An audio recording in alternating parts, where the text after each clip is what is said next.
Et salut à tous, bienvenue sur Arcadie. Aujourd'hui, vidéo sur les retours ludiques de festivals. Et oui, parce que cette année, j'ai commencé à faire des festivals de jeux. Voilà, ce qui permet de découvrir des jeux qui sont soit sortis depuis un moment, soit pas encore sortis. Mais il y en a pas beaucoup, il y en a qu'un seul, je crois.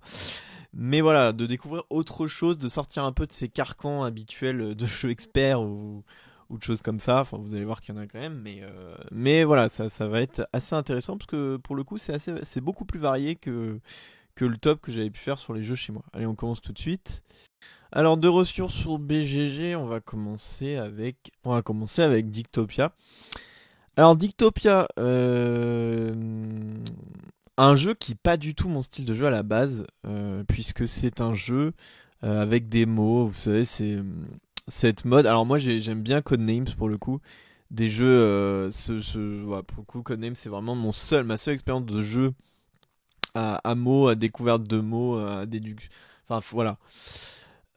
Et Dictopia, en fait, l'idée c'est comme si c'était un peu un Scrabble, mais vous avez un temps limité, donc 1 minute 30, et vous devez faire le mot le plus long à chaque fois en 1 minute 30. Sauf qu'en fait, je sais pas si vous voyez, hop, on va prendre ça. En fait, vous avez retourné des cartes devant vous, et sur la carte, il y aura soit une consonne, soit une voyelle. Et en fait, l'idée, c'est avec ce que vous avez en consonne et en voyelle, de faire un mot en 1 minute 30 sous la contrainte au début. Alors au début, c'est pas le cas, mais par la suite, ça va être le cas. Vous allez avoir des contraintes pour gagner plus de points. En fait, en gros, vous rapportez des points en faisant le mot en fonction de la longueur du mot, mais aussi si vous respectez les objectifs. Alors, moi, c'est pas du tout mon style de jeu à la base, hein. Je pense que vous le savez maintenant. Mais bon, c'était pas mal, c'était une bonne expérience. Moi, j'ai pas du tout l'imagination pour créer des mots. Mais j'ai bien aimé ce système d'objectifs, je le trouve intéressant. Il y a aussi un autre moyen de scorer, c'est vous voyez, il y a des petits yeux sur les lettres. En fait, faut que vous arriviez à faire un mot où il y a 10 qui correspondent au dos du paquet, au dos comment dire, de la pioche. Vous voyez là c'est 10, donc pour gagner les points bonus, il faut que j'ai 10 yeux sur le mot que j'ai construit. C'est un troisième moyen de gagner des points victoire. Mais c'est intéressant, c'est intéressant, mais c'est pas du tout mon style de jeu. Après voilà, écoutez, ça joue bien. C'est assez malin en fait. Je dois reconnaître que pour le coup, ça c'est une qualité. C'est très simple à jouer. Vous voyez, on est sur un weight, c'est loin des carcans de jeu que je fais d'habitude. Mais j'aime bien le côté temps réel et le côté assez original de la chose et les divers moyens de scorer. C'est plutôt cool. Et de toute façon, vous arrivez forcément à faire un mot. Donc voilà. Vous amusez quand même. Alors moi, j'en ferai pas 10 parties, hein, mais je pense que c'est un jeu qui peut facilement trouver son public quand vous êtes en groupe.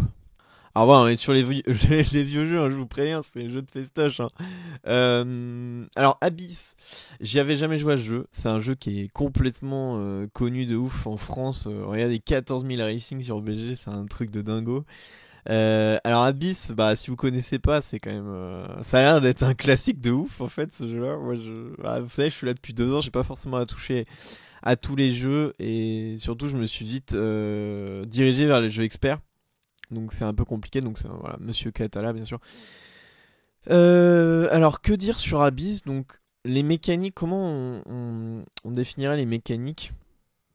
Alors déjà t'as une mécanique d'enchère, donc tu vas avoir de la thune et tu vas pouvoir payer d'autres joueurs. Donc ça déjà c'est une des mécaniques, c'est vrai que on peut le dire.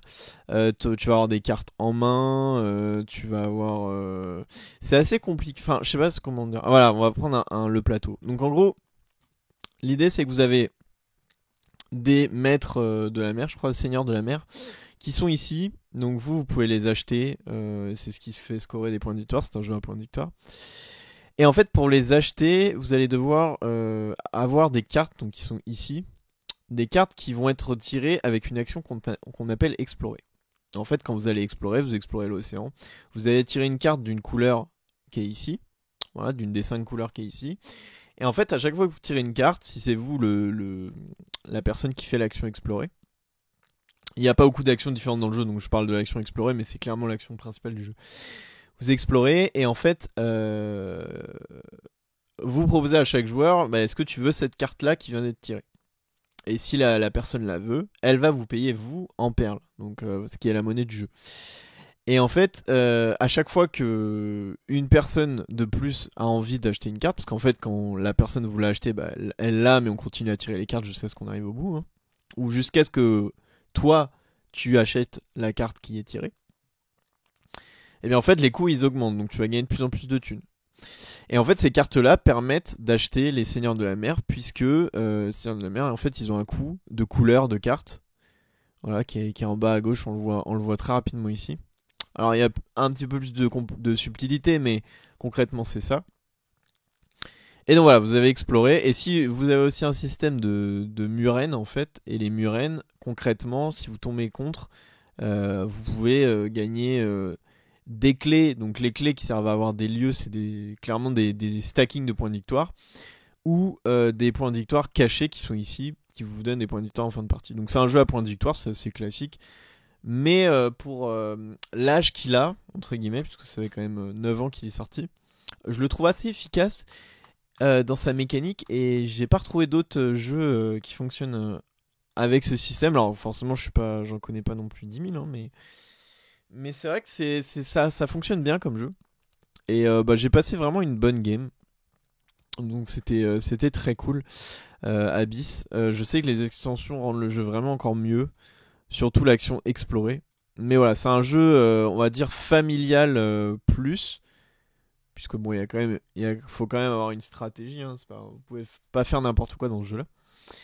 Mais je le trouve vraiment très cool et je suis content de l'avoir découvert. Oui. Et je vous le recommande de le tester si vous le connaissez pas. Parce que c'est. Bon, à son classement de jeu, bon, je suis pas forcément d'accord. Je le mettrais un tout petit peu plus. Et au niveau du poids, pour moi, ça. Effectivement, c'est respecté. C'est un jeu quand même de stratégie. Bon, ensuite, j'ai joué à Love Letter. Bon, Love Letter, on ne le présente plus. Je vais prendre le temps quand même d'en parler, mais je pense que vous pouvez passer à la suite de la vidéo direct parce que c'est un jeu, vous allez forcément y jouer. Alors là, pour le coup, j'estime que, tu vois, oui, bon, ça c'est parce que c'est une réédition, donc il y a moins de racing. Mais je le trouve beaucoup plus connu que Abyss, pour le coup. Peut-être parce il a une portée plus internationale aussi, à mon sens. Alors, le principe de Love Letter, on va montrer une petite table. C'est tout simple, c'est le jeu le plus con du monde. Et justement, c'est ça que j'adore dans ce jeu, c'est qu'il y a peu de choses, mais ça fonctionne, c'est assez intelligent comme jeu. Donc Love Letter, comment ça fonctionne? Vous avez des cartes, donc un paquet de cartes, voilà, de 21 cartes très exactement, c'est très important. Et au début de la partie, on va vous donner une carte. Une carte qui a une puissance en haut à gauche, vous voyez, un numéro, donc qui indique la puissance de cette carte. Si la partie se terminait parce que vous avez tout pioché toutes les cartes, la personne qui aurait en main la carte de plus haute valeur remporterait la partie. À chaque tour, donc vous commencez avec une carte en main, à chaque tour vous en piochez une, ce qui fait que vous en avez deux. Et vous devez en jouer forcément une, ce qui fait que vous avez toujours une carte en main. Donc c'est pour ça que je vous dis que si vous avez tout pioché, la personne à la fin de la partie qui a la carte la plus forte en main remporte la partie. Mais c'est plus compliqué que ça, c'est-à-dire que les cartes ont des effets. Par exemple, le garde qui est ici, quand vous la jouez, eh bien son effet c'est de vous cibler un joueur et vous dites moi je pense que tu as ce personnage. Et si vous avez raison, il est éjecté de la manche. C'est-à-dire que on va pas arriver jusqu'à la fin du paquet de pioches des 21 cartes. Il est éliminé. Il partira plus à la manche. Et il y a plein de cartes comme ça qui ont des effets. Et c'est super efficace comme jeu. J'en parle parce que c'est vrai que c'est un jeu moi qui m'a pas mal marqué. Pour son côté minimaliste, mais en étant intelligent. Et en fait c'est un jeu, c'est marrant parce qu'il est vieux. Bon après, ça veut rien dire, les vieux jeux sont très efficaces aujourd'hui, mais je trouve que c'est un jeu qui est assez universel dans sa proposition. Il fonctionne toujours très très bien et voilà, et si vous avez l'occasion d'y jouer, ça coûte 10 balles, ça coûte rien, et à 4 ou 5, c'est super bien, c'est très drôle, il y a des rebondissements. Voilà, ça va très, très certainement vous divertir, j'ai aucune inquiétude là-dessus. Bon là on retourne dans le jeu expert, sur un jeu qui est pareil, qui est très très très connu. Euh, alors Paladin du Royaume de l'Est. Alors moi c'était mon premier Chum Phillips. Faut savoir, je connaissais pas du tout. Enfin, je connaissais ces jeux. J'ai Voyageur là j'ai lu le livre de règles, mais il faut que je fasse une partie. Mais j'avais jamais joué à un de ces jeux, mais je connaissais la réputation de ces jeux, surtout la saga, parce que c'est des trilogies en fait de jeux, surtout la trilogie des Royaumes de l'Ouest. Alors, c'est souvent des jeux, de ce que j'ai compris, qui fonctionnent avec un système, donc c'est de la pose d'ouvrier, hein, très clairement. Mais c'est souvent des jeux qui fonctionnent avec un système d'ouvriers qui ont une couleur différente. Voilà. Et donc le principe de Paladin, donc c'est qu'en fait vous avez, alors c'est assez intelligent comme jeu, mais c'est assez complexe parce qu'au début, vous voyez toutes les trucs qui sont là, les cases qui sont là, ce sont des actions que vous pouvez faire. Donc c'est ça déjà, ça rend le jeu assez complexe parce qu'en fait au début de la partie, vous avez l'impression que vous allez pouvoir faire énormément de choses différentes et donc vous allez être un petit peu perdu. L'idée du jeu, c'est que c'est assez cool, c'est qu'en fait, vous avez des trucs qui sont posés là, un peu partout, vous voyez, on les voit ici. Et en fait, l'idée, c'est que vous allez jouer, vous voyez ici, il y a des couleurs aussi également.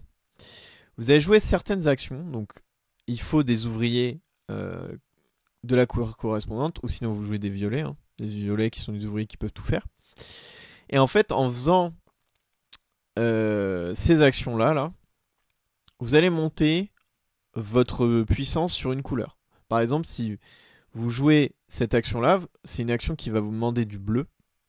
Bleu que vous allez pouvoir avoir en jouant votre paladin. Vous avez un choix de paladin, de 3 paladins à jouer, vous en jouez un, et ce paladin-là va avoir une force dans une couleur. Donc, vous voyez, c'est assez bien foutu parce qu'en fait, les actions à gauche sont les prérequis on va dire qu'on va se servir de cette couleur-là pour améliorer une autre couleur. Donc si par exemple là vous voyez j'ai le paladin, il est très fort en noir, on s'aperçoit. Donc typiquement je vais jouer commission. Parce que commission, ça nécessite du noir et je vais pouvoir gagner du bleu.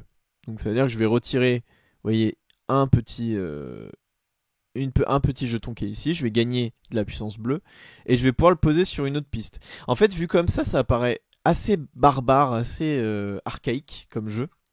Mais en fait ça l'est pas tellement parce que il y a un système de vase communicant dans le jeu qui est super intéressant, de vous dire, bah en fait c'est tout simple, vous jouez un paladin, vous avez un choix de 3 paladins, vous en jouez un qui est fort dans une couleur, et l'idée ça va être de, de monter une couleur grâce à la couleur de votre paladin, là où il est le plus fort, quoi.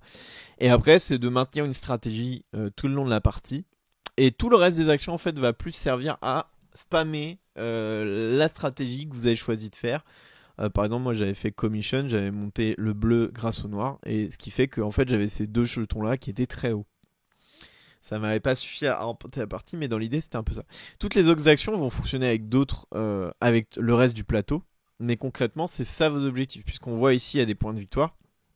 Donc très clairement, si vous maintenez la stratégie de monter des couleurs, bah on va dire que ça va payer en fin de partie, puisque vous gagnez beaucoup de points de victoire en faisant ça. Voilà. Voilà un peu pour Paladin. J'ai trouvé que c'était un jeu qui était vachement efficace pour ce système-là, justement. Je me suis pas mal amusé. Au début, j'étais vraiment très perdu par me dire, mais il y a trop d'actions, je vais pas en sortir. Il y a 15 plateaux différents qui, dès que tu chopes un pion pour le poser là, ça active un effet. J'arrive. Et en fait, si vous arrivez à anticiper les ressources, puisqu'il y a 2 ressources dans le jeu, et les ouvriers dont vous avez besoin, au final, c'est un jeu qui est pas si difficile que ça à prendre en main. Mais faut s'y mettre dedans. C'est pas évident de se mettre dedans. Mais au final, ça va. Mais c'est très cool. Il y a des bonnes sensations de jeu. De monter comme ça ces jauges, ces 3 jauges en vase communicant. J'ai trouvé ça vraiment, vraiment très très très intéressant pour le coup. Voilà, donc Paladin, très bonne expérience. J'aimerais vraiment beaucoup y rejouer à ce jeu-là parce que je l'ai trouvé très très intelligent pour le coup. Et il y a énormément de subtilité, ça c'est clair. Mais là on est sur quand même de l'expert, et pas expert plus, mais quand même du gros jeu expert quand même, je dirais. Mais qui dure pas si longtemps que ça pour le coup. Voilà, alors vous voyez, en fait le premier festival que j'ai fait, ça a été l'occasion de faire beaucoup de jeux que je n'avais jamais joué auparavant. Donc c'est vrai que bah voilà, on se retrouve encore à un jeu qui date un petit peu, enfin date entre guillemets, hein, il y a 4 ans. Underwater Cities, je confonds toujours le titre. Très bien classé sur BGG. Je l'aurais pas classé aussi haut, très clairement, mais un jeu d'une efficacité quand même assez redoutable. Donc concrètement, Underwater Cities, je vais avoir du mal tout le billet là. C'est un jeu donc de développement, voilà, où votre but c'est de construire des villes sous l'eau, comme le titre du jeu l'indique. Et vous allez jouer des cartes pour permettre de développer ça. Alors ce qui est pas mal dans ce jeu là, c'est que c'est pas un jeu qui est très difficile à jouer, puisqu'en fait l'idée c'est que vous allez jouer des cartes de couleurs. Donc il y a 3 couleurs dans le jeu qui sont jaune, rouge et verte. Vous avez toujours 3 cartes en main, donc, qui peuvent être de l'une de ces couleurs, qui ont tout un effet différent en main. Et en fait, l'idée c'est quand vous jouez une carte action, donc une de ces 3 cartes, vous allez poser une action sur un des petits endroits qui sont ici, voilà, qui s'appellent les sas. Donc quand vous jouez, vous matchez la carte de la bonne couleur avec le bon sas, vous activez l'effet du sas et l'effet de la carte. Si c'est pas le cas, vous activez juste l'effet du sas. Il va arriver, vous allez avoir un effet de sas qui va vous arranger, mais vous n'avez pas de couleur en main, donc vous pouvez quand même le jouer. Si quand vous jouez un sas, vous bloquez ce sas pour l'adversaire. Donc si j'aime bien, parce qu'il y a une mécanique de blocage que je trouve toujours très cool dans les jeux. Donc vous allez collecter des ressources, etc.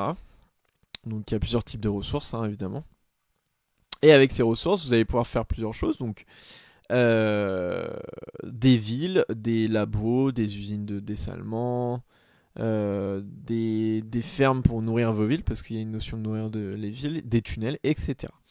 Ça va vous coûter des ressources, sachant que, alors je sais pas, on le voit là, mais on le voit très vite fait. En fait, vous avez des phases de prod qui sont pas comme dans Terraforming Mars, c'est-à-dire à la fin d'une génération. Là, elles sont que 3 fois dans la partie. Donc il faut faire en sorte qu'elles soient le plus fructueuses possible. Voilà. Et vous allez jouer en 3 âges, donc le système d'âge permet d'avoir des cartes de plus en plus puissantes. Voilà, donc ce qui fait qu'il y a une progression assez intéressante. Au début de la partie, l'âge est plus long, et au fur et à mesure, les âges sont plus courts. Donc c'est pareil. Donc voilà, donc c'est assez intéressant comme jeu de développement, parce que j'ai trouvé ça quand même une proposition haute que Terraforming Mars. Et assez intéressante, le fait de devoir nourrir ses villes, c'est cool. Voilà, je trouve que c'est un jeu qui sait se démarquer de Terraforming Mars, mais en proposant quelque chose de nouveau avec un système d'objectifs de fin de partie à aller chercher là, le système de connexion, enfin c'est les phases de, enfin voilà, il y a quand même des choses nouvelles, et moi j'ai pas mal apprécié la partie que j'ai fait. Je le trouve pas aussi complexe que ce qu'ils disent, parce que c'est assez, vous n'avez pas tellement de choix. C'est plus au niveau des sas que vous allez avoir des choix, mais au niveau des actions, vous avez que 3 cartes en main de toute façon. Voilà, mais très très très sympa comme jeu, vraiment une bonne expérience de jeu de gestion. J'aime bien découvrir comme ça des nouveaux jeux de gestion qui sont intéressants. Voilà. Alors là, on est au niveau du deuxième festival que j'ai pu faire. Donc c'était à Rouen. Voilà, juste pour les petites informations. Et je m'y attendais pas du tout. Mais j'ai pu retrouver un studio, en fait, un jeu que j'avais entendu parler il y a un moment, que je voyais en vente, etc. Surtout à une époque où je cherchais des dungeon crawlers. Il s'agit de Erune. Alors peut-être que vous n'en avez jamais entendu parler, mais c'est un jeu français, c'est un jeu auto-édité, mais en fait j'en avais surtout entendu parler pour ça. Et en fait c'est un studio rouennais en fait, et je les ai retrouvés. En fait j'ai vu le truc du jeu, je me suis dit oh putain non sérieux c'est ouf qu'ils soient là. Et ils étaient tous en team, très très très sympa les gars. Je les salue hein, d'ailleurs. Donc Erune, on a pu faire une partie test. J'étais avec d'autres gens. Et ça a été vraiment une très bonne expérience. Alors, Erune, concrètement, le principe c'est quoi? On a peut-être des images. Non. Non, on n'a pas le droit, vous avez pas mis d'images? Non. Bon, vous mettez juste les figues, on s'en bat les couilles des figues les gars. Alors, Voilà, là c'est une bonne image. Alors vu comme ça fait un peu, ouais, c'est pas, ça donne pas trop envie, mais vous inquiétez pas. Donc, comment ça marche Erune? L'idée c'est quoi? C'est que vous avez un dungeon crawler, donc très classique, hein, c'est un style qui est quand même maintenant dans le jeu de société qu'on voit pas mal. En mode HeroQuest. Donc moi je connais pas HeroQuest, mais on m'a expliqué le principe. Donc vous avez un maître du donjon, un maître des ombres, le cas présent, contre des joueurs, un groupe d'aventuriers. Donc voilà, donc il y a toujours cette notion de... Alors, moi vous savez, j'ai joué à l'Ordre de Veyel récemment. Alors du coup, le maître du donjon, dans ma tête, c'est pas vraiment un adversaire, vous voyez, c'est plus un mec un peu à la JDR qui est censé faire avancer les joueurs. Là, c'est vraiment un adversaire, il a ses objectifs, il doit gagner, très clairement. Et l'idée, c'est que le jeu fonctionne avec une application mobile. Bon, là, tout de suite, je vous entends venir. L'application mobile, c'est pas ouf. Dans la part des jeux, enfin, c'est rarement, moi j'aime rarement l'utilisation d'une appli. On a pu le voir sur certains jeux où c'était pas génial. Moi, les exemples où ça fonctionnait, c'était là, à la recherche Planet X, où j'avais trouvé ça vraiment, vraiment très pertinent. Donc Erune, j'étais assez sceptique parce que la plupart du temps, les applis sur des jeux comme ça, Heroic Fantasy, ça prend beaucoup de place. Là, c'est pas le cas. C'est pas le cas, pourquoi? Parce qu'en fait, ça reste vraiment du... Alors, ce qui est vachement bien foutu, c'est que c'est une appli à commande vocale. Et en fait, ça reste vachement de l'information des événements générés aléatoirement au début de chaque tour de joueur. Voilà, ça reste très discret en fait. Vous allez juste avoir quelques informations. Mais concrètement, l'appli, c'est plus un compagnon app que vraiment un truc où vous en avez besoin à 100% pour jouer. Ça va aider à vous immerger. Grâce à ça, en fait, moi je l'ai compris plus tard. Mais vous pouvez avoir du coup une mise à jour du jeu, car du coup c'est grâce à cette appli que votre stuff, etc. va être généré. Ce que vous allez gérer, il n'y a pas de carte pour le stuff, vous allez l'écrire directement sur votre fiche de personnage. Je sais pas si on voit une fiche, voilà, là on voit une fiche de personnage. Voilà, vous allez écrire directement les trucs ici, comme dans un JDR, tout ce qu'il y a de plus classique. Mais du coup, le fait que ce soit aléatoire et que ce soit géré par l'app fait que vous pouvez avoir une rejouabilité, même s'il y a des scénarios voilà, qui sont en nombre limité, ça, il n'y a aucun problème. Vous pouvez avoir vraiment une diversité de situations qui est extrêmement variée. Et ça, c'est très cool. Et j'ai beaucoup aimé aussi le fait que le maître parce que tous les personnages dans un dungeon crawler, vous savez bien, ils vont gagner de l'XP. Mais pour ce qui est du maître du donjon, c'est le cas aussi. Si vous réussissez vos missions, vous gagnez aussi de l'expérience. Vous pouvez débloquer de nouveaux sorts pour faire chier les aventuriers. Voilà, donc tout ce genre de petites choses. Et franchement, c'est très très sympathique d'avoir ça, quoi. Et je disais, un des apports du jeu également, c'est que toutes les petites figurines, tous les petits supports, etc. de jeu, moi je me suis dit, en vrai, il y a toutes les bonnes composantes. Si vous voulez faire du JDR après sur table, vous avez quand même des supports, vous avez des figurines, des meubles et compagnie pour illustrer un peu vos JDR, pour pas que ce soit si abstrait que ça. Mais si bon, j'imagine que maintenant, je connais pas trop le JDR, mais j'imagine que ça doit être assez illustré maintenant. Bon voilà, donc moi j'ai passé vraiment un bon moment, je m'attendais pas à m'amuser autant, parce que voilà, j'étais resté bloqué sur l'application mobile. Mais au final, c'était vraiment sympa, on s'est tous bien amusés. Moi j'ai joué le maître du donjon. Et franchement très cool. Ah oui, ça c'est les protos. Voilà. Et Arcada Studio, franchement des mecs en or, c'est un truc de fou quoi. Vraiment les mecs sont adorables. Donc si je peux leur faire un petit peu de pub à mon échelle, avec plaisir quoi. Je me suis vraiment vraiment vraiment bien amusé. Il est bien noté sur BGG d'ailleurs, mais pas beaucoup de gens l'ont noté. Donc faut pas voilà. Si je peux vous donner envie, si vous avez aimé HeroQuest, vous allez bien aimer ce jeu, puisque les mecs ils avaient réfléchi en fonction de ce jeu-là. Voilà, voilà un petit peu pour Erune. Alors, alors là, je vais vous dire un truc. On va parler d'un Skyjo-like. Ouais, ouais, c'est. Je pensais pas vous dire ça un jour sur cette chaîne, parce que bon, il y a quand même des bêtes noires sur cette chaîne que je devrais encadrer, c'est Azul et Skyjo. Mais figurez-vous que j'ai découvert un Skyjo là. Alors au début je me suis assis, en fait c'était les mecs des runes qui m'ont dit ouais vas-y va voir ce jeu là, il est cool. Et un autre jeu que de cet éditeur. Moi je suis allé, c'est Amazing Game, j'y suis allé vraiment comme ça. Voilà, je me suis dit bon allez vas-y let's go.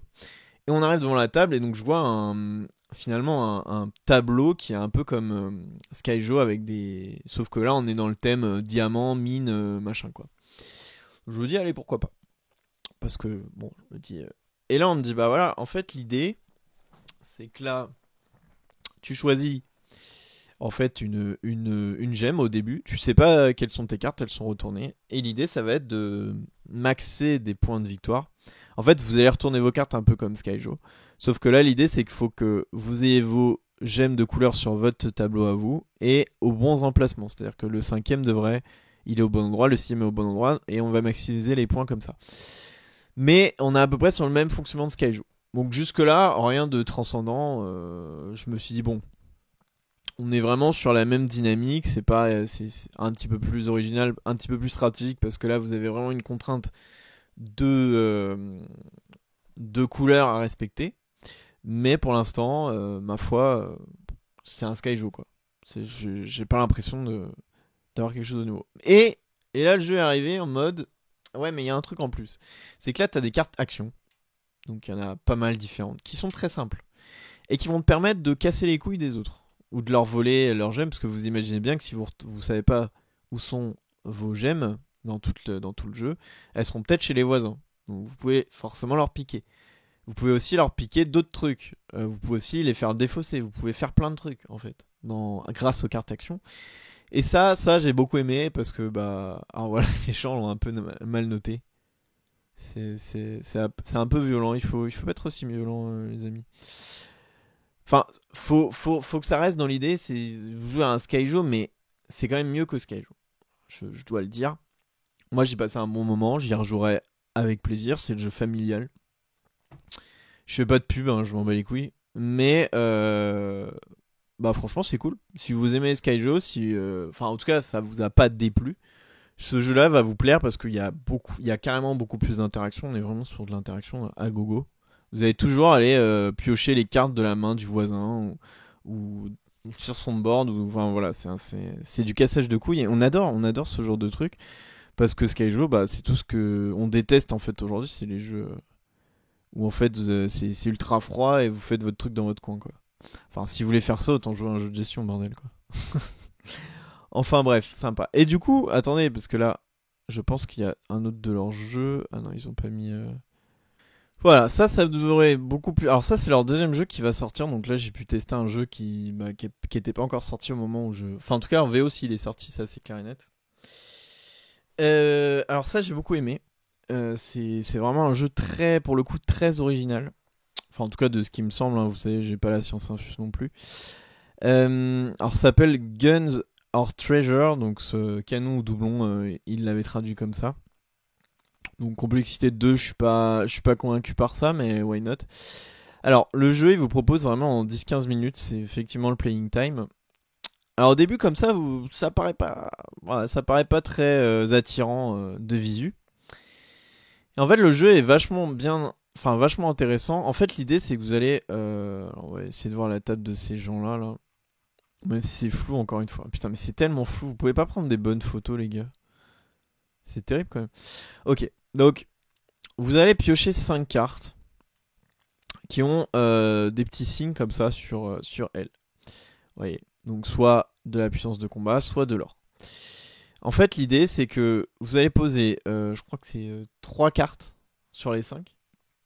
Vous allez poser 3... Non, c'est 4 je crois. Ouais, 4. Ou je sais plus. Enfin, bref.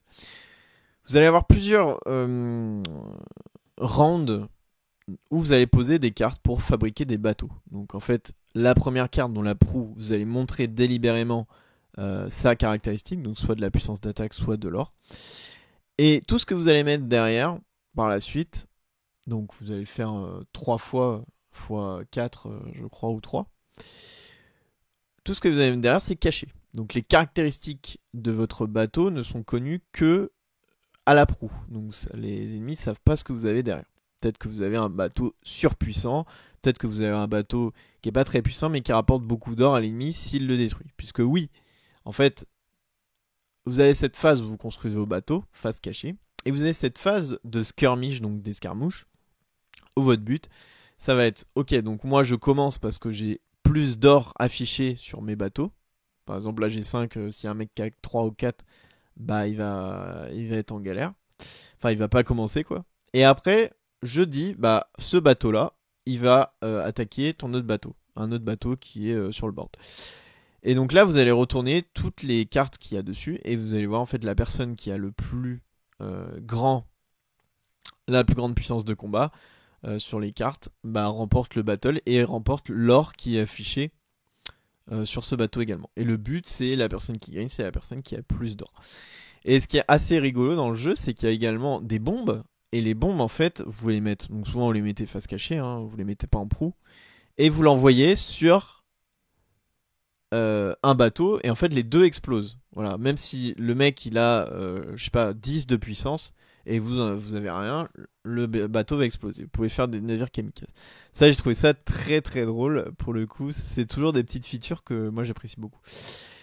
Et le feeling, alors ça je connaissais pas les cartes des pouvoirs, mais le feeling du jeu est très agréable parce qu'en fait il est très très simple, mais on s'amuse pas mal, ça bluffe pas mal. Vous voyez, c'est le fait que voilà vous dévoiliez pas les caractéristiques de votre bateau, fait que bah forcément ça va créer du bluff, ça va créer du doute parmi les adversaires. Enfin c'est voilà, c'est ce genre de jeu où vous enchaînez les parties en barre, vous enchaînez les parties un peu n'importe où. Voilà, le meilleur 4 à 6.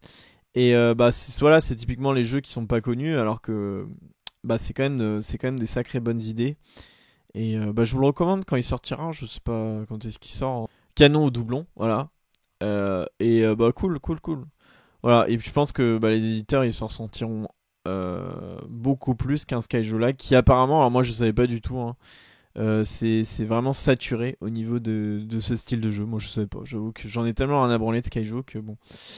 Mais du coup, ça a une proposition beaucoup plus intéressante à ce niveau-là.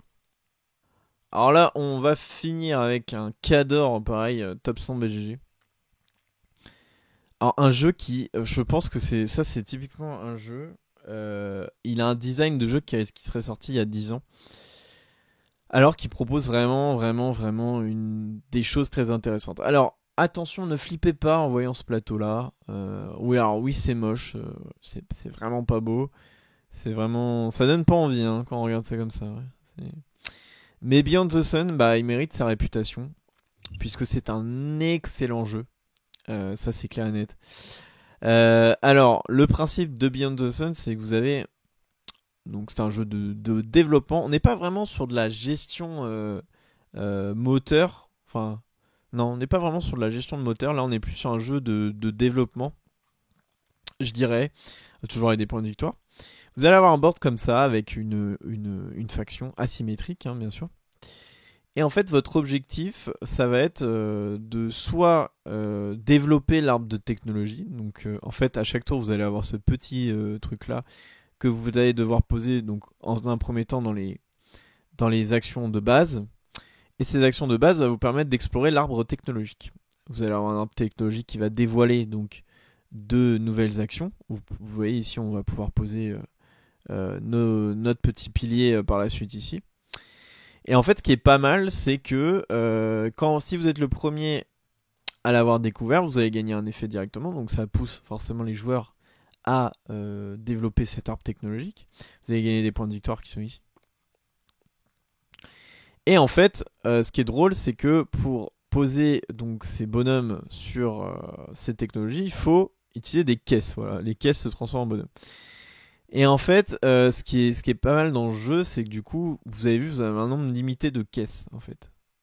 Donc au début, par exemple, si je me focalise, si je pose tous mes bonhommes de A, si j'ai pas amélioré ma production de bonhommes, on voit ici il y a deux types de prod dans le jeu, t'as la production de bonhommes et la production de charbon. Ça déjà, ça rend le jeu très simple, c'est qu'il y a que deux ressources dans le jeu. Donc au moins c'est très simple. Donc une fois votre bonhomme posé, donc voilà, un tour typique, hein, on va en parler, ce sera plus simple pour vous expliquer. Vous allez poser votre petit pilier, ça va déclencher une action où vous allez utiliser un bonhomme pour une techno. les bonhommes qui sont ici, hein. En fait, de base, c'est des caisses. Et en fait, l'idée, c'est que quand vous arrivez donc à la deuxième partie du tour, donc la partie action, vous l'avez terminée, vous arrivez à la partie production. Vous pouvez soit produire des bonhommes, donc ça transforme des caisses en bonhommes, que vous pourrez ensuite poser. Soit vous produisez du charbon qui va vous servir pour autre chose, notamment sur des actions. On voit qu'ici, vous pouvez utiliser des charbons pour transformer des caisses en vaisseaux. On va en parler tout de suite des vaisseaux. Donc voilà comment ça fonctionne. Vous voyez, c'est très simple, mais c'est assez grisant parce que du coup, les technologies, elles sont tirées complètement aléatoirement. Vous avez toute une notion de l'action, quelles vont être les meilleures actions à découvrir. Et surtout, vous avez vu, il n'y a qu'un seul emplacement pour les piliers. Donc en fait, vous allez vous battre avec les autres pour forcément poser votre pilier à certains endroits qui sont plus alléchants que les autres. En sachant que même si la technologie est dévoilée, si vous n'avez pas posé, vous n'avez pas envoyé un bonhomme sur la techno, vous pouvez pas poser pour l'action. Donc ça vaut le coup vraiment d'envoyer ces bonhommes pour découvrir les technos. Donc ça, c'est une partie du jeu. Si c'était que ça, ce serait déjà bien, hein. C'est assez intéressant comme truc. Mais là où c'est vraiment sympa, c'est que vous voyez ici, il y a une star map. Ici. Et en fait, la star map, en fait, c'est quand vous transformez vos caisses, vous les transformez soit en bonhomme, soit en vaisseau. Et donc les vaisseaux, vous les jouez sur la star map. Et là, ce qui est cool, en fait, c'est que si vous êtes le plus gros vaisseau sur la planète, parce que vous allez pouvoir déplacer vos vaisseaux, hein, bien sûr. Si vous êtes le plus gros vaisseau sur la planète, sur une des planètes, vous allez avoir la domination. Et donc vous pourrez retirer un des pions qui est sur votre plateau prod pour le mettre sur la planète. Ce qui veut dire que, en fait, c'est un système inversé, c'est que au début tout est rempli, donc vous ne produisez presque rien. Et en fait, au fur et à mesure du temps, vous retirez des pions pour les mettre sur les planètes. Ou je crois que c'est... non, il n'y a pas de techno. Vous voyez, les technos permettent pas de faire ça. Donc ça, c'est intéressant aussi. Donc vous retirez des pions au fur et à mesure. Et en fait, ça découvre des nouveaux bonus que vous aurez si vous choisissez de produire ça. Par exemple, au début, tout est rempli de ce côté-là. Il y a des herbes, enfin de la nourriture partout. Donc quand vous arrivez à la phase de prod et que vous produisez de la population, vous allez juste pouvoir piocher dans ce pool-là pour transformer les caisses en bonhomme ou en vaisseau. Si vous avancez et vous dévoilez les pions ici, vous allez pouvoir produire de nouvelles caisses en fait. Et pareil pour le charbon, au début vous produisez qu'un charbon et puis vous retirez de pions charbon, puis vous produisez de charbon à chaque fois que vous choisissez cette action. Donc voilà, c'est assez intéressant, sachant qu'en plus vous pouvez coloniser les planètes si jamais vous avez l'action colonisée de disponible dans l'ordre technologique. Et cette action-là permet donc de prendre la carte planète, non remplacée par une nouvelle bien sûr, mais vous activez un effet bonus la plupart du temps. Et du coup voilà, c'est vachement intéressant comme jeu, parce que ça joue sur deux endroits différents. Et les deux sont aussi importants l'un de l'autre, même si je trouve que quand même la technologie c'est quand même plus fort que la colonisation, parce que souvent la colonisation, le problème c'est que vous allez vous faire emmerder. Donc voilà, donc c'est un peu le souci. Mais bon, c'est intéressant ce système de domination, parce qu'en fait vous jouez jamais, vous détruisez jamais les vaisseaux des autres directement, vous emmerdez jamais les autres en frontal, mais par contre vous allez vraiment plus les faire chier. Et j'aime bien, il y a beaucoup de blocages dans le jeu. Vous arrivez, vous êtes en majorité, vous lui remettez sa ressource sur son terrain, vous lui piquez l'action, etc. Voilà, c'est vraiment ça qui est intéressant dans le jeu, je trouve. Et en fait, je pense que c'est un jeu qui est ultra sous-coté, enfin même s'il est très bien classé BGG, mais de manière générale, je trouve que c'est un jeu qui est assez sous-coté, parce que déjà il est cher pour ce que c'est. C'est un jeu qui est très cher, je crois qu'il est genre 70€, et ça le vaut pas, hein, on va pas se mentir. Donc prenez-le en occasion, il va y avoir une extension qui va sortir. Mais voilà, c'est un jeu typiquement c'est un très bon jeu à 3 de ce que j'ai pu en faire. Et j'ai plutôt bien aimé ma partie de ce jeu-là. Voilà. Ah, putain, j'en peux plus. Bon, voilà, donc il y a quelques jeux, vous avez vu, il n'y a pas de nouveautés. En fait, le problème des festoches où il y a les nouveautés, c'est que souvent c'est blindé de monde, donc au final tu joues pas beaucoup, à part si t'es influenceur MDR. Mais voilà, moi on a choisi des tables où il y avait des jeux qui existaient déjà mais qu'on connaissait pas forcément. Et ça a été assez fructueux, on a fait pas mal de jeux assez variés, vous voyez. Donc j'espère que peut-être je vous aurais donné envie de tester un de ces jeux. Allez check sur BGA, notamment pour Beyond the Sun, il y est. Pour les autres jeux, je crois pas. Après, il y a toujours l'option Tabletop Simulator si vous voulez tester avant de les acheter. Mais vraiment, tous des très bons jeux. Il n'y a pas un jeu où je me suis dit putain, c'est vraiment de la grosse merde. Non, j'ai passé un bon moment sur tous les jeux. Voilà, bon, je vais aller. Bah voilà, je vais recommencer les tests. On va se replonger dans les tests. Hein, écoutez, je vous remercie d'avoir regardé ce petit retour ludique sur les divers festivals que j'ai pu faire. Et si vous avez regardé l'autre vidéo sur les jeux que j'ai chez moi. Et écoutez, on se retrouve vite pour d'autres vidéos. Il n'y a pas de souci. Salut et à la prochaine.